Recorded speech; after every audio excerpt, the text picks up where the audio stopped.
అంటే ఇప్పుడు అన్ని సర్జరీస్తో పాటు హెయిర్ ట్రాన్స్ప్లాంటేషన్ కూడా కంపల్సరీయా సార్, లేదా వాళ్ళకి న్యాచురల్గానే గ్రో అవుతుందా? లేదమ్మా, అదే మీకు ఇందాక డిస్కషన్ ఏంటంటే హార్మోనల్ థెరపీ పెడతాం కదా. ఇప్పుడు మేల్ ఫీమేల్ అవ్వాలన్నప్పుడు వాళ్ళకి హార్మోనల్ థెరపీ పెడతాం అంటే హార్మోన్ తగ్గట్టే హెయిర్ ట్రాన్సిషన్ కూడా జరుగుతుంది.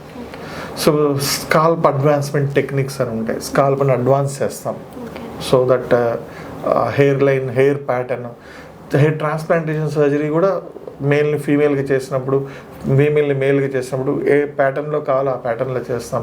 లేజర్ ట్రీట్మెంట్స్ చేస్తాం ఎక్స్ట్రా హెయిర్ గ్రోత్ ఉంటే.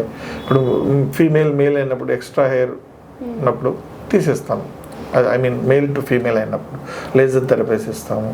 We do all sides of eyebrow reimplantation ఉంటుంది, అవి కూడా చేస్తారు. I mean eyebrow hair transplantation. We do all this type of things.